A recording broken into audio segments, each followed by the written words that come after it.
Bonjour à tous. C'est toujours un plaisir de se retrouver le dimanche pour venir louer le Seigneur.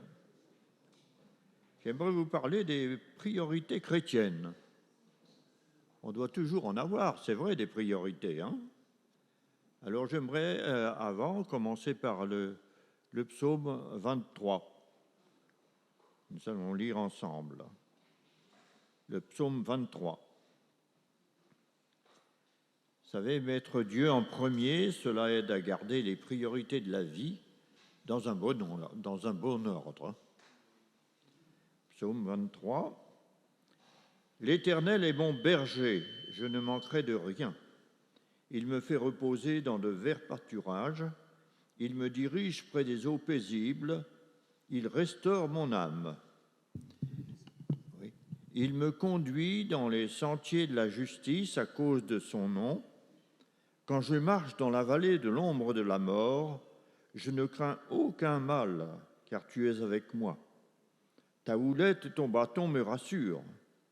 Tu dresses devant moi une table en face de mes adversaires et tu oins d'huile ma tête. Et ma coupe déborde. Oui, le bonheur et la grâce m'accompagneront tous les jours de ma vie et j'habiterai dans la maison de l'Éternel jusqu'à la fin de mes jours. Amen. Ce psaume est un cantique de David qui aimait Dieu et qui le servait. Vous savez, mettre Dieu le premier dans sa vie, c'est tout un choix à faire et un chemin à suivre. Alors ce message a pour but de nous montrer comment utiliser notre temps avec sagesse. Vous savez, le texte d'or que j'ai choisi, je cherche premièrement le royaume et la justice de Dieu, et toutes ces choses vous seront données par-dessus. Ça, c'est dans Matthieu 6, verset 33. Servir Dieu. Est-ce que vous servez Dieu dans votre vie? Est-ce qu'il est le maître de votre vie? Ça, c'est un choix à faire, c'est vrai. Josué 24, verset 15, qui était un homme de Dieu, a dit « Moi et ma maison, nous servirons l'Éternel ». Ce n'était pas seulement lui, c'était toute sa maison. Est-ce que vous et votre maison, vous servez l'Éternel? Je le souhaite et je l'espère. Ruth et Naomi, qui étaient partis du pays d'Israël parce qu'il y avait des problèmes de nourriture, était avec sa famille. Et une fois que Naomi était veuve, elle a décidé de revenir en Israël. Et elle a choisi, elle a dit à ses deux filles, vous pouvez rester dans le pays de Moab, c'est votre pays. Mais une de ses belles-filles a dit, Naomi répondit dans le livre de Ruth, là, au chapitre 1, verset 16, « Ton peuple sera mon peuple et ton Dieu sera mon Dieu. » Elle est revenue avec elle. Alors on pourrait dire aussi aujourd'hui, ton Dieu sera mon Dieu et ton Église sera mon Église. Les choses ont un petit peu changé dans ce domaine-là, c'est vrai.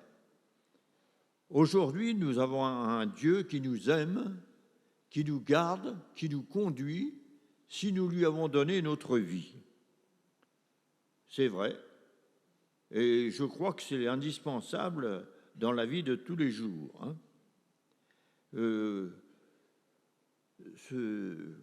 Là, on voit que c'était deux femmes. Je vous ai déjà parlé de Josué, ensuite deux femmes, et ensuite on a l'exemple de l'apôtre Paul qui a décidé, lui aussi, de changer de vie et de servir le Seigneur. Au départ, il était vraiment contre le Seigneur Jésus et tous ses enseignements. Et puis un jour, le Seigneur l'a arrêté sur la route. Alors il a changé de vie. C'est vrai qu'un jour, on a tous à faire un choix. l'apôtre Paul nous dit dans 1 Corinthiens 10, 31, « Soit que vous mangiez, soit que vous buviez, faites toutes choses pour la gloire de Dieu. » Il n'y a rien de plus ordinaire que de manger et de boire. On le fait tous les jours, on en a besoin, sans ça on ne serait pas là. Il est évident que là, c'est des petites choses courantes de la vie, mais qui doivent être aussi pour Dieu, parce qu'il doit toujours être le centre de notre vie en toutes circonstances. Alors, ayant pris la décision de servir Dieu, nous avons besoin de construire notre vie jour après jour en étant soumis à l'action de l'Esprit. Dieu nous demande d'obéir à sa parole, c'est vrai. Est-ce que vous la possédez? Moi, je pense que la plupart ici possèdent la Bible. Ça ne suffit pas de la posséder, il faut encore la lire et la vivre. Oh, ça, vous savez, moi, j'ai été né dans une famille chrétienne et tous les jours, on avait un culte de famille le soir. On chantait un cantique, on lisait la parole de Dieu et ensuite chacun priait à son tour. Mais ce n'est pas pour ça qu'on était chrétien. Non, on connaissait le chemin, on savait ce que l'on devait faire, mais il y avait un choix à faire. Et pendant une période de ma vie, moi j'étais tenté par les choses charnelles. Heureusement, le Seigneur m'a gardé, je n'ai pas été jusque-là. Mais j'étais tenté. Et quand je priais le soir, je savais que ma prière ne montait pas plus haut que le plafond, parce que mon cœur n'était pas droit. Puis j'étais malheureux. Alors un jour, je me suis mis à genoux, puis j'ai demandé pardon à Dieu, et j'ai dit, Seigneur, change ma vie, je vais vivre pour toi. Et à partir de ce jour-là, j'ai eu la paix dans mon cœur, et j'ai pu marcher fidèlement avec lui. J'étais finalement devenu un chrétien. Mais j'avais un engagement à faire, à prendre. L'avez-vous pris? J'espère que oui. Enfin, pour la plupart d'entre vous, je le sais. Il y en a d'autres, je l'ignore.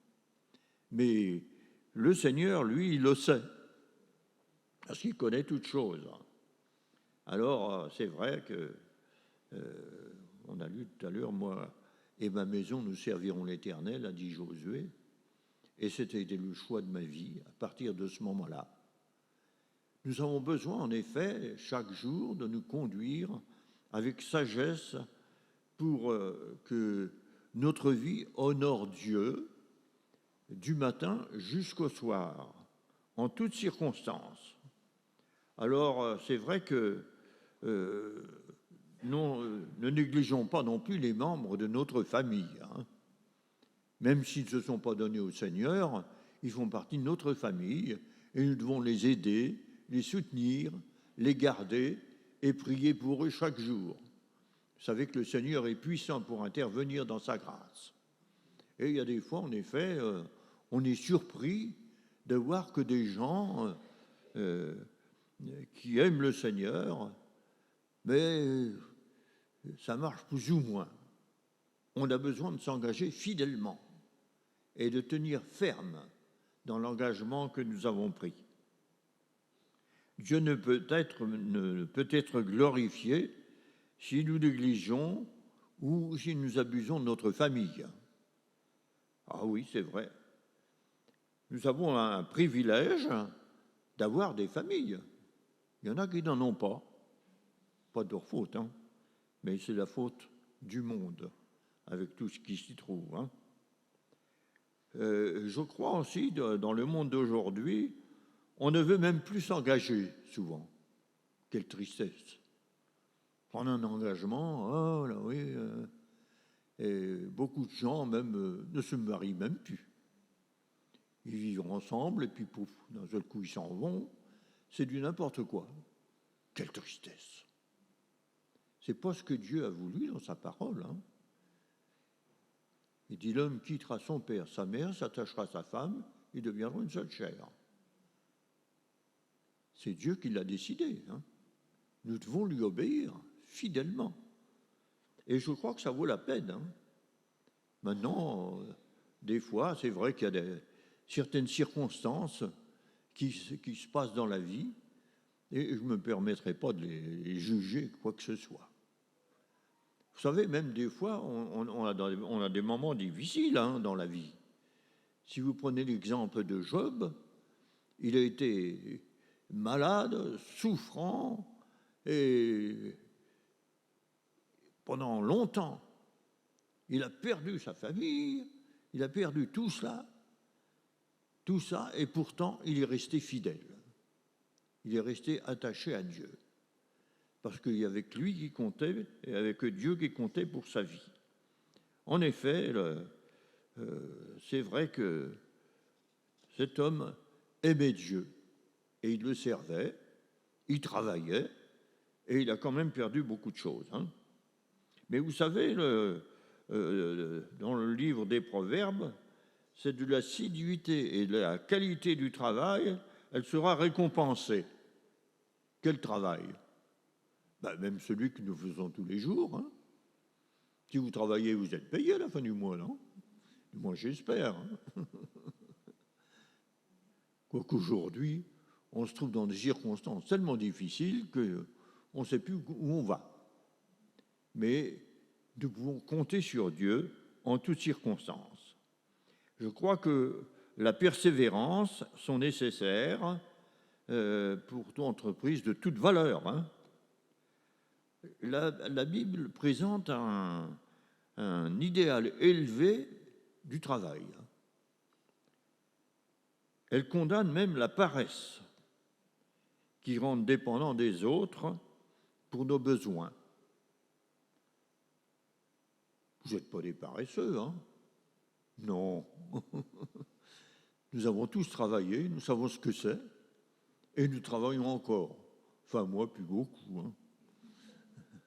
À part faire le ménage, et puis la vaisselle, la lessive, le repassage, et puis j'en ai plein les bottes. Hein. Ça vous fait rire? Ben oui, il y a de quoi. Hein. Mais c'est comme ça. C'est la vie de tous les jours. Mais on peut compter sur le Seigneur. Hein. Vous savez, à l'époque de la rédaction de la Bible, il semble que le chômage n'existait pas. Je crois que c'est un fléau, la rançon des temps modernes. Hein. Malheureusement. Alors, gérer notre temps. Nous entendons souvent des personnes désapprouver avec raison les jeunes qui ne veulent pas préparer leur avenir. Mais c'est l'essentiel. En effet, quand on est jeune, on doit commencer à préparer notre avenir. Moi, vous savez, je travaillais dans une ferme. Hein. Alors, je vous garantis qu'il fallait bosser. Hein. Là, on n'était pas aux 35 heures. Hein. Ça n'existait pas à l'époque. Hein. Mais on travaillait. Mais on avait quand même le temps, le soir, de faire le culte. Et il arrivait des fois qu'on était tellement fatigué que quand on fermait les yeux pour faire la prière, il m'arrivait de m'endormir. Moi. Alors quand c'était à mon tour de prier, ma sœur, un coup de coude. C'était la vie de l'époque, c'est vrai, avec mes parents. Mais pour moi, elle était formidable, hein, parce que c'est eux qui m'ont quand même appris à marcher avec Dieu et à le servir pleinement. Et vous savez, baptisé du Saint-Esprit, on l'a été à la ferme, hein, avec mes parents. Un jour, pendant un culte, c'est mon beau-frère, Henri Quesnel, qui était de Bricon, qui était marié avec ma sœur aînée, qui s'est mis à parler en langue, ma sœur Suzanne, et puis moi aussi. On était baptisés tous les trois du Saint-Esprit le même jour. Merci Seigneur. Vous voyez que les choses de la grâce de Dieu peuvent s'accomplir n'importe où. Il suffit de marcher avec Dieu, de compter sur lui, sur sa grâce, sur sa force, et il agit puissamment. C'est vrai qu'on a besoin d'avoir de la sagesse pour marcher avec Dieu chaque jour. Et nous ne devons pas non plus compter sur nos jours, mais nous devons faire en sorte que nos jours comptent pour Dieu, qu'ils aient de la valeur pour lui. Alors, trouvons du temps pour adorer et servir Dieu. C'est toujours un temps de repos, c'est vrai. Le dimanche, c'est un temps de repos, normalement. Le culte, un temps de communion fraternelle avec les sœurs en Christ. Moi, ça me fait toujours du bien. J'espère que pour vous, c'est la même chose. C'est vraiment merveilleux de pouvoir se retrouver ensemble, prier le Seigneur, chanter le Seigneur et adorer le Seigneur. Merci à ceux qui nous ont fait chanter. C'est un travail aussi pour eux qu'ils doivent préparer dans la prière et pour la gloire de Dieu. Oh, je crois aussi que nous avons là beaucoup de choses à faire. Vous savez, Marthe et Marie écoutaient le Seigneur. Et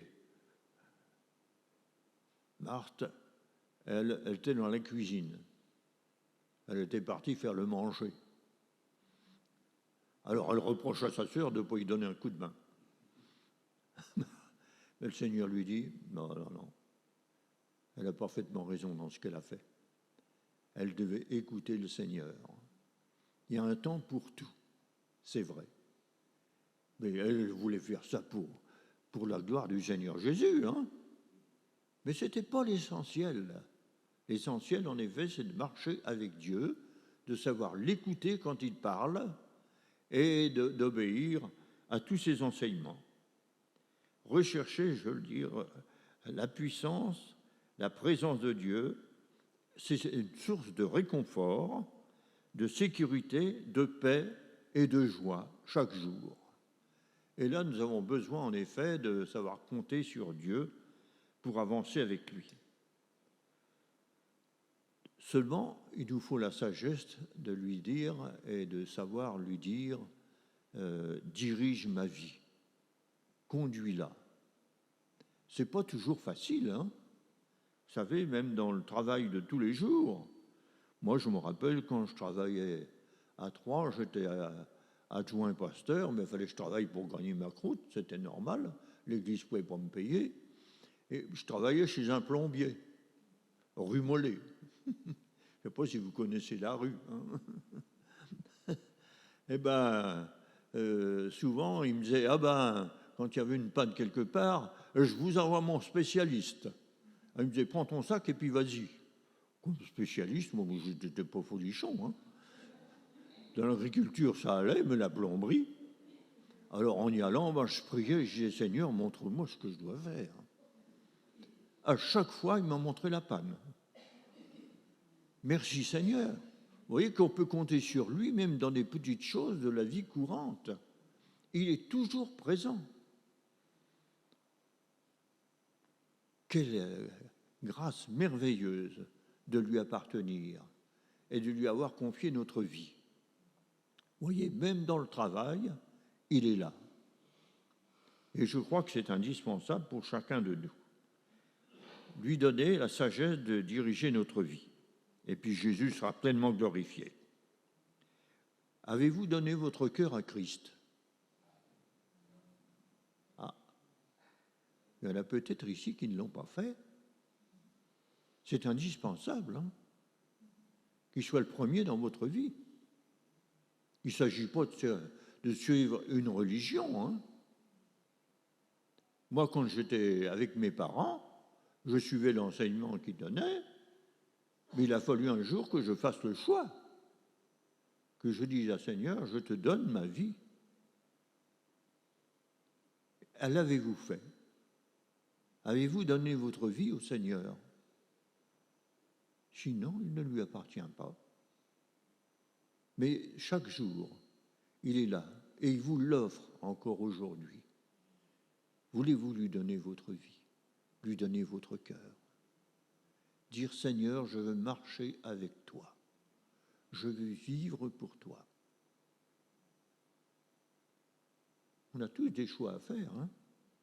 Le Seigneur nous a laissés libres de choisir de l'aimer, de le servir, ou de servir le monde, ou de servir n'importe quoi. Mais je crois en effet qu'en Dieu, là, nous avons un Sauveur merveilleux qui, ce matin encore, pour ceux peut-être qui n'ont pas pris cette décision, il parle à votre cœur, il vous invite. Voulez-vous lui donner votre cœur?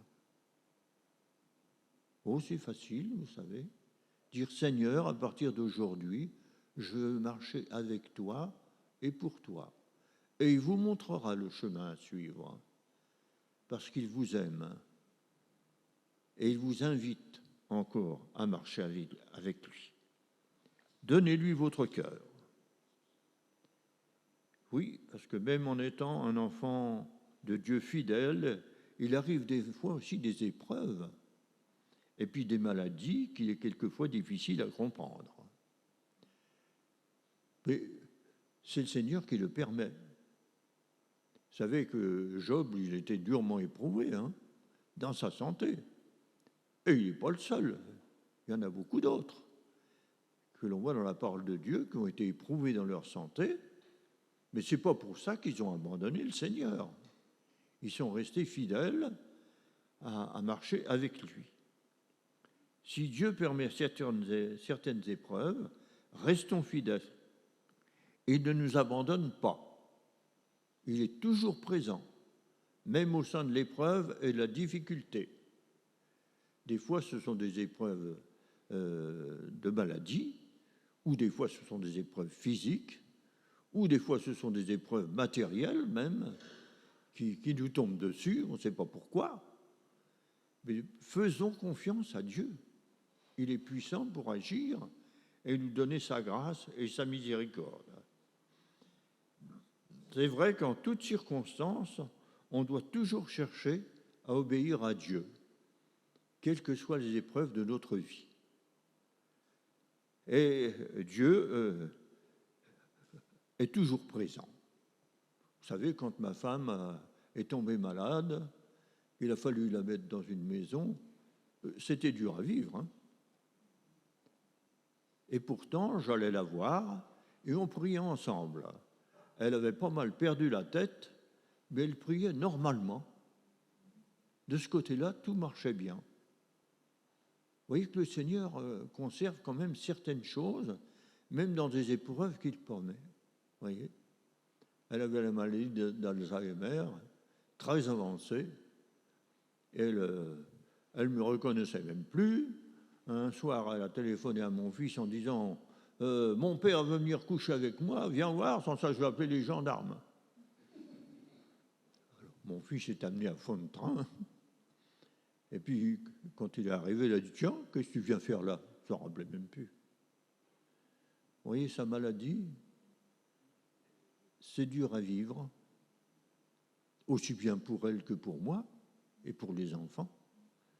Mais cependant, pour moi, maintenant, elle est dans le repos et elle attend la résurrection. Parce qu'elle aimait le Seigneur, elle vivait pour lui. Elle a toujours cherché à le servir pleinement. Et c'est l'essentiel pour notre vie. Où en êtes-vous dans ce domaine? Suivez-vous le Seigneur dans les épreuves, les difficultés? Là, souvent, des fois, il y en a qui hésitent, qui disent le Seigneur, il m'a abandonné, je l'abandonne. Non, il ne nous abandonne pas. Mais quelquefois, il permet des épreuves qu'on a du mal à suivre et à subir chaque jour. Que notre Père Céleste soit notre vraiment, en toutes circonstances, notre appui ferme et notre secours, parce qu'il est là pour nous secourir, pour nous aider, pour nous soutenir et nous garder dans sa paix. Je l'ai tellement expérimenté que je ne pourrais pas dire autre chose. En toutes circonstances, le Seigneur était là. Quel qu'il se passe. Et merci Seigneur pour ta grâce. Merci parce qu'il est avec chacun de vous pour vous aider, pour vous soutenir, pour vous garder, quelles que soient les épreuves que vous pouvez rencontrer dans ce monde difficile. Vous savez, dans beaucoup de pays, maintenant même les églises sont persécutées. Il y en a qui n'ont même plus le droit de se réunir. Nous avons encore ce privilège. Pendant combien de temps? On ne sait pas. Espérons que ça va durer jusqu'au retour du Seigneur. On sait quand même qu'on est arrivé dans les temps de la fin, d'après l'enseignement de la parole de Dieu. Alors tenons-nous prêts pour ce jour glorieux où le Seigneur nous viendra nous prendre avec lui. Dans ce monde, c'est vrai, il y a de la guerre partout. Hélas. La seule chose qu'ils savent faire, c'est s'entretuer. Pourquoi? Ça leur sert à quoi? Ça leur donne quoi? À rien, c'est vrai. Mais en France aussi, on dépense beaucoup d'argent pour faire des armes, hein, pendant qu'il y a des gens qui crèvent de faim, qui n'ont rien à manger. C'est quand même dommage, hein. Mais ça, c'est le monde, loin de Dieu. Notre Père Céleste nous aime, nous conduit, nous garde, et chaque jour veut nous aider à marcher avec lui, avec fidélité et droiture. Et c'est l'essentiel pour chacune de nos vies. Et je crois que le Père Céleste qui nous accompagne, il est fidèle, il est juste, il est vrai. Et au travers de sa parole, nous avons tout l'enseignement que nous avons besoin. Je vous conseille de lire, si vous n'avez pas l'habitude, de lire surtout les évangiles. C'est les évangiles qui parlent directement à notre cœur, parce qu'ils nous montrent en effet le chemin à suivre depuis la venue de Jésus-Christ. Et c'est le plus facile à comprendre et à vivre pleinement. En effet, je crois que la parole de Dieu, elle est vivante et efficace pour parler à nos cœurs, selon comme c'est écrit. Alors que le Seigneur nous donne chaque jour la sagesse de vivre pour lui, d'avancer avec lui et d'être des témoins au travail, à la maison, en toutes circonstances. Merci Seigneur, parce que tu es présent ce matin au milieu de nous pour vivifier nos cœurs et nos âmes. Merci parce que tu es toujours là, en toutes circonstances. Que notre Père Céleste vous accompagne aussi et vous donne chaque jour sa paix et son amour. Prions-le quelques instants. Merci Seigneur, parce que tu es un Dieu vivant et fidèle. Au travers de ta parole, nous avons un chemin à suivre, mais Seigneur, donne-nous de le vivre pleinement, afin que tu sois pleinement glorifié et qu'au travers de notre témoignage, aussi d'autres personnes puissent se tourner vers toi, dans l'endroit où tu nous as placés. Merci pour l'occasion que nous donne ce matin d'élever nos cœurs dans la louange et dans l'adoration. Merci pour ta présence au milieu de nous. Gloire, honneur et louange à toi, Seigneur Jésus, pour avoir donné ta vie pour nous sur le calvaire de la croix. Gloire, honneur et louange à toi, Père Céleste, parce que tu es là pour vivifier nos cœurs et nos âmes par la puissance de ton esprit. Reçois l'adoration de nos cœurs dans le nom de Jésus. Amen.